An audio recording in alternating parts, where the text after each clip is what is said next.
Este era un BMW X5 del 2005 y era un coche muy importante. Este modelo salió hace 25 años y fue el primer SUV de BMW. Hoy en día BMW tiene 8 SUV distintos y los SUV representan el 65% de las ventas de la marca. Pero todo empezó con este. Y hoy voy a analizar el X5 original y voy a enseñarte todos sus detalles y características. Bien, vamos a los detalles y características del X5 original. El BMW X5 E53. Este es un coche importante, pero no fue exactamente el primer SUV de lujo moderno. Ese honor probablemente se lo lleve el Clase M, que salió en 1998, o el Lexus RX, que llegó en 1999. Este apareció en el año 2000, y para entonces ya estaba claro hacia dónde iba el mercado. Los fabricantes estaban empezando a lanzar SUV de lujo, así que no fue el primero, pero sí fue el primero con aspiraciones deportivas. El Mercedes ML y el Lexus RX no tenían nada de eso, eran simplemente subfamiliares para que las familias de los suburbios se movieran cómodamente, pero BMW, en aquella época, tenía una reputación muy fuerte de fabricar coches para entusiastas de la conducción, y sabían que si iban a lanzar un SUV de lujo, tenían que conducirse como un BMW, o al menos como todos pensábamos que conducían los BMWs en aquella época de forma deportiva. Este fue el coche que crearon, el X5 original. Y vaya si funcionó. Empecemos con el diseño por fuera. El coche parece un BMW, o al menos como eran los BMW de su época. Tiene un aspecto deportivo, atlético y musculoso. Las ruedas delanteras están colocadas muy adelantadas, lo que evita ese gran voladizo delantero que tenían muchos SUV. Ese detalle de diseño también estaba presente en el BMW Serie 3 E46 y en otros BMW de la época. Además, no es un coche excesivamente alto ni demasiado voluminoso. En realidad era un BMW convertido en SUV. Y tengo que decir que incluso hoy, tantos años después, sigo pensando que BMW fue uno de los fabricantes que mejor supo adaptar su diseño a un SUV. El Volvo XC90 original también lo hizo bastante bien y era un coche precioso. Pero el X5 fue un trabajo realmente impresionante, un SUV que seguía pareciendo un BMW deportivo, deseable y atractivo. Y lo recuerdo perfectamente porque en el año 2000 yo tenía 12 años cuando salió este coche. Y en aquel momento era mucho más interesante que el ML o el Lexus RX. Este era el BMW de los SUV. Los motores también lo demostraban. Cuando el X5 salió al mercado en el año 2000 se ofrecía con dos opciones de motor. El modelo base, como este, llevaba un 6 cilindros en línea de 3 litros con 225 caballos. O podía subir al V8 de 4,4 litros con 282 caballos. Ambas cifras eran superiores a lo que ofrecía Mercedes-Benz en modelos comparables. De hecho, eran más que los Lexus y prácticamente cualquier otro SUV de lujo del momento, pero lo más importante es que eran motores de coche deportivo.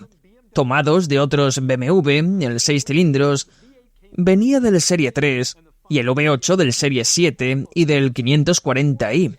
No eran motores de camioneta como los que llevaban los SUV de Land Rover, el Oldsmobile Bravada o el Infiniti QX4. BMW estaba convirtiendo el SUV en algo más parecido a un coche deportivo y reforzaron aún más esa idea en 2002, solo 2 años después del lanzamiento, cuando presentaron el X5 4.6 IS.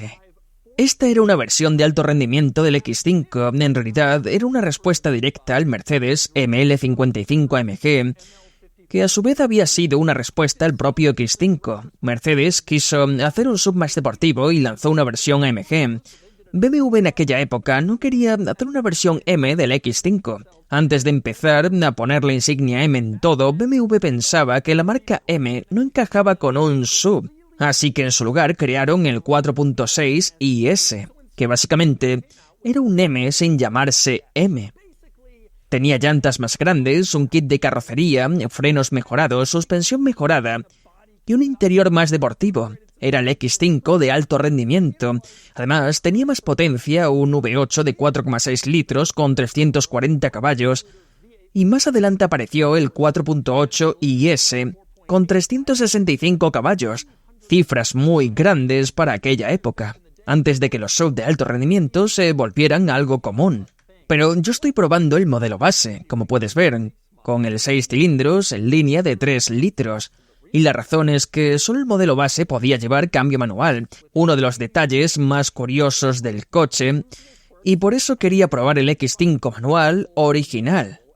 Por cierto, antes de entrar al interior, hay otros 2 detalles interesantes. El primero, si estás detrás de un X5 de primera generación y quieres saber si es 6 cilindros o V8, el emblema no ayuda demasiado. Solo había una pequeña insignia en la aleta, detrás de la rueda delantera. En la parte trasera no había ningún distintivo que diferenciara los motores. Eso era diferente a otros BMW como los 325i o los 330i, donde el número indicaba el motor. Pero sí hay una forma muy fácil de distinguirlos. Los X5 con motor V8 de esta época tienen 4 salidas de escape, 2 a cada lado. Los modelos de 6 cilindros solo tienen 2 salidas, como este. Esa es la manera más fácil de diferenciarlos desde atrás. Otro dato interesante del X5 original es que todos venían con tracción total. No existía una versión de tracción trasera, aunque BMW era mundialmente conocido por sus coches de propulsión trasera. BMW pensó que si iban a hacer un SUV, lo harían bien, con tracción total, pero también sabían que su reputación estaba basada en coches de tracción trasera. Por eso el sistema del X5 prioriza el eje trasero. En condiciones normales, aproximadamente el 65% de la potencia va a las ruedas traseras. Así, el coche se siente más parecido a las berlinas y familiares de BMW, a las que estaban acostumbrados muchos compradores del X5. Y ahora pasamos al interior del X5 original, y tengo que decir que el interior del coche es maravilloso. Los interiores de BMW de esta época se sentían muy sólidos y extremadamente bien construidos, y este coche no es una excepción. Tiene un interior muy BMW, el diseño era muy parecido al de las berlinas de BMW de esa época y simplemente un poco más grande, y todo está muy bien ensamblado.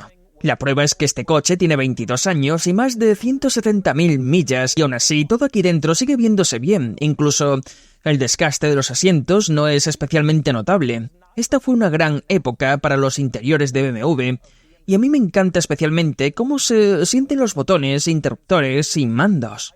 De hecho, estos botones siempre han sido mis favoritos para pulsar en cualquier interior de un coche. Las palancas de los intermitentes, los botones del volante, todo era perfecto. La sensación que transmitían al presionarlos era absolutamente fantástica en los BMW de esta época. Siempre me ha encantado y todavía me encanta cómo se siente este interior. Y luego está la otra gran peculiaridad, la transmisión. Una caja de cambios manual de 6 velocidades. En realidad los primeros X5 llevaban una manual de 5 marchas, pero más adelante se actualizó a 6. Y aunque hoy en día parece completamente absurdo fabricar un X5 con cambio manual, en aquel momento no era tan extraño. No era una opción muy popular y solo existió en esta primera generación del X5. Las generaciones posteriores ya no ofrecían cambio manual. Pero en el año 2000 mucha gente seguía eligiendo cambio manual en sus BMW, como en el Serie 3, E46 o en el Serie 5. Así que tenía sentido ofrecerlo también en el X5. BMW pensó que al menos algunos compradores lo querrían y tenían razón. Estos X5 manuales no son tan raros como podrías pensar, aunque sí se volvieron más raros con el paso del tiempo. Por eso es bastante inusual encontrar un X5 de producción tardía, como este con la caja manual de 6 marchas, con los estándares actuales. Ahora bien, el problema de que los interiores de BMW de esta época estuvieran tan bien construidos y fueran tan sólidos, no hay demasiadas cosas curiosas. La mayoría del interior es simplemente muy práctico. Aunque sí hay algunos detalles, por ejemplo, siempre me ha encantado el indicador instantáneo de consumo de combustible. Es un dial analógico debajo del cuentarevoluciones que cambia mientras conduces, para mostrar el consumo en ese mismo momento según tu forma de conducir. Si querías ver el consumo en formato digital, había una pantalla aparte más abajo. No calculaba el consumo al instante, pero podías reiniciarlo y calcular el consumo medio durante un trayecto. Podías cambiar la información de esa pantalla presionando el botón BC en la punta de la palanca de los intermitentes. Ese botón mostraba distintos datos del vehículo. Otro detalle interesante de los BMW de esta época son los controles del climatizador. Por supuesto, tienes flechas azules y rojas para cambiar la temperatura, azul para frío, rojo para caliente, eso es obvio. Pero curiosamente también hay un pequeño dial azul y rojo en las salidas de aire centrales y la posición de ese dial determina la temperatura del aire que sale por esas rejillas, así que podrías tener el aire acondicionado configurado en la temperatura más fría posible. Pero si ese dial estaba en rojo, saldría aire caliente. No tengo ni idea de por qué BMW puso un dial separado que podía contradecir completamente la temperatura que habías elegido en el sistema de climatización, pero era algo común en los BMW de esa época. Por suerte ya no existe, pero era una rareza bastante extraña. Y otra curiosidad interesante aparece cuando abres la guantera. La funda del manual del propietario es muy seria y sólida, igual que el resto del interior. Y hay bastantes cosas dentro. Me parece curioso que en la portada del manual del propietario, el X5, tenga una matrícula de British Columbia, en Canadá. No tengo ni idea de por qué eligieron esa. Y en la portada de otro folleto adicional, el X5 tiene una matrícula de Hawái. Son elecciones bastante raras. La mayoría de fabricantes simplemente usan una matrícula genérica, pero BMW no. Parece que querían hacer un pequeño guiño a sus clientes de Vancouver y Honolulu. Es un detalle un poco extraño. Y otra cosa que notarás enseguida si has pasado tiempo en un Range Rover de 2003 o en adelante es que muchos controles de este X5 son idénticos a los del Range Rover. Todos estos botones del botón son prácticamente iguales a los del Range Rover. Lo mismo ocurre con los botones del climatizador y muchos otros interruptores. De hecho, BMW también tomó algunas funciones directamente del Land Rover. Y por ejemplo, este X5 tiene control de descenso de pendientes, algo que hoy es muy común en los SUV. Pero en aquella época era una tecnología relativamente nueva que Land Rover estaba desarrollando, y el X5 también la adoptó. Además, el X5 original tenía portón trasero dividido. La parte superior se abre hacia arriba y la parte inferior se abre hacia abajo. Así puedes sentarte en él, hacer un picnic o lo que quieras. Esta función fue tomada directamente del Land Rover. El Range Rover la llevaba usando durante décadas y esto no fue casualidad. BMW había comprado el Rover Group en 1994 y una de sus marcas era Land Rover. BMW fue propietario del Land Rover hasta el año 2000, así que mientras desarrollaban el X5 original, BMW pudo tomar algunas ideas interesantes del Land Rover e incorporarlas al X5. De hecho, el desarrollo del X5 se realizó en paralelo con la siguiente generación del Range Rover, el L322, que salió en 2003. Yo mismo tuve un Range Rover L322 y me gustaba tanto la sensación de la palanca de intermitentes del BMW X5 que la cambié. Quité la del Land Rover y puse la del BMW. Encajó perfectamente. Así de similares eran el desarrollo y muchas piezas entre BMW y Land Rover en aquella época. Mirando atrás, generalmente se considera que la compra del Rover Group no fue especialmente exitosa para BMW, pero sí ayudó a BMW a entender la importancia de tener un SUV en su gama mucho antes que otros fabricantes. Land Rover ya era una marca muy popular entonces y eso empujó a BMW a acelerar el desarrollo de su propio SUV. Y aunque el X5 no fue el primer SUV de lujo como tal, sí que llegó muy pronto y se adelantó a muchos rivales. Audi, por ejemplo, llegó unos 7 años más tarde. El Volvo XC90 apareció 3 años después, igual que el Porsche Cayenne original.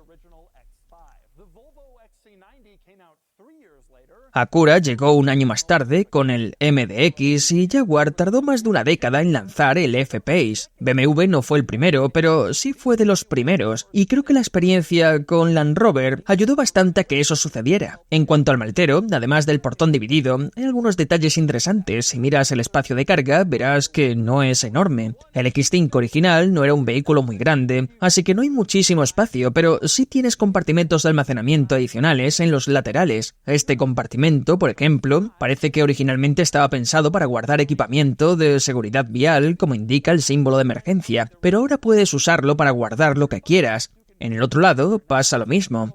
Hay algunos fusibles, pero también se puede usar para almacenamiento adicional. Así que el espacio de carga no es especialmente impresionante, pero sí me gusta ver que tiene una rueda de repuesto de tamaño completa bajo el suelo. Hoy en día no todos los SUV ofrecen eso. En aquella época Era algo bastante importante que el coche viniera con 5 ruedas completas del mismo tamaño. Land Rover lo hacía y BMW también. Otra cosa interesante aquí atrás es que hay tomas de corriente, de hecho hay dos tomas de 12 voltios estilo mechero, una al lado de la otra en el maletero. Y eso no era algo común en aquella época, fue bastante adelantado por parte de BMW.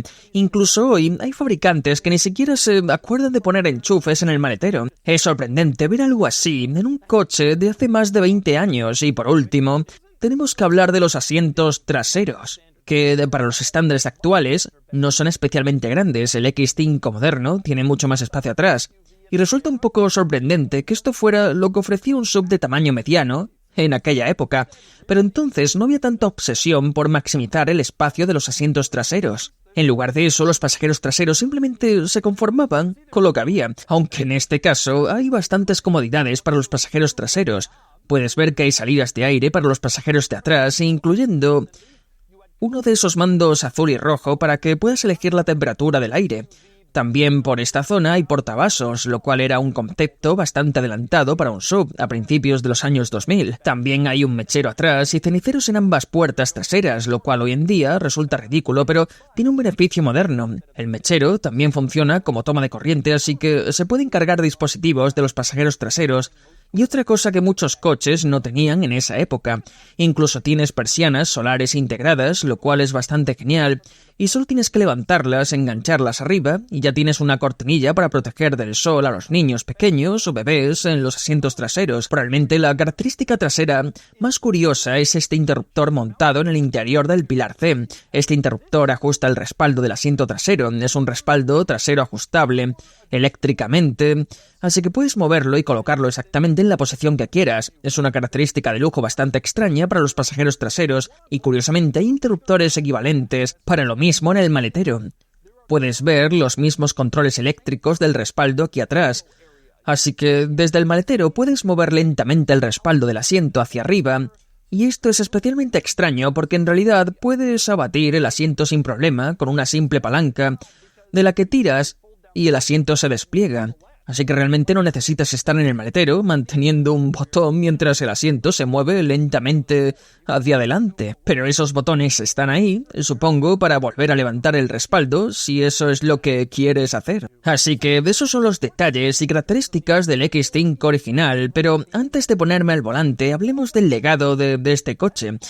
El X5 original se vendió desde el año 2000 hasta el 2006 y fue un éxito enorme, un gran triunfo que inició una revolución dentro de la gama de BMW, que hoy se ha expandido hasta tener 8 SUV diferentes. BMW fabricó casi 500.000 unidades del X5 original y las vendió por todo el mundo, aunque la gran mayoría se construyó en Estados Unidos, concretamente en Carolina del Sur, donde BMW los fabricaba porque asumieron correctamente que el mayor mercado para este coche sería Norteamérica y los compradores estadounidenses.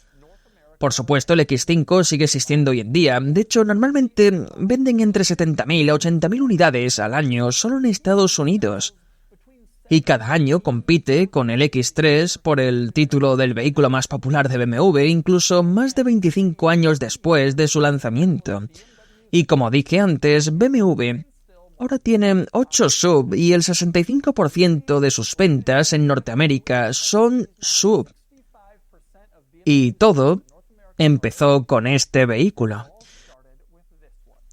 Con eso en mente, vamos a ver cómo se conduce el primer SUV de BMW, el X5 original. Conduciendo el X5 E53. Esto me trae recuerdos. He conducido muchos de estos a lo largo de los años. De hecho, cuando estaba en el instituto, un amigo mío tenía una madre que tenía uno.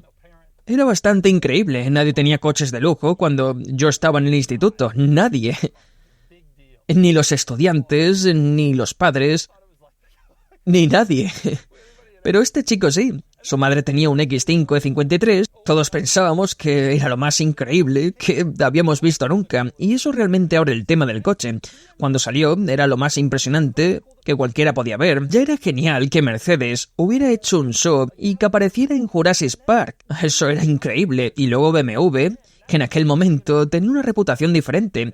Hoy en día BMW y Mercedes tienen una imagen bastante parecida, pero en aquella época BMW hacía coches para conducir, coches para entusiastas, y de repente BMW iba a hacer un SUV. Era como, eso es lo más increíble del mundo. Este coche tiene 172.000 millas. Y tengo que decir que todavía entiendo perfectamente por qué el coche fue tan querido. Todavía se conduce genial después de todo ese tiempo. Este claramente ha tenido algo de trabajo en la suspensión, porque normalmente cuando conduzco un coche así, puedes notarlo mucho en la suspensión, pero este se conduce muy bien. La dirección es bastante pesada, pero no es tan pesada que sea difícil de manejar. No exageradamente pesada como en un Lamborghini Countach. Es pesada, pero muy conectada, incluso siendo un SUV, incluso 20 años después, y con tantos kilómetros. Todavía tienes esa sensación maravillosa de peso en la dirección.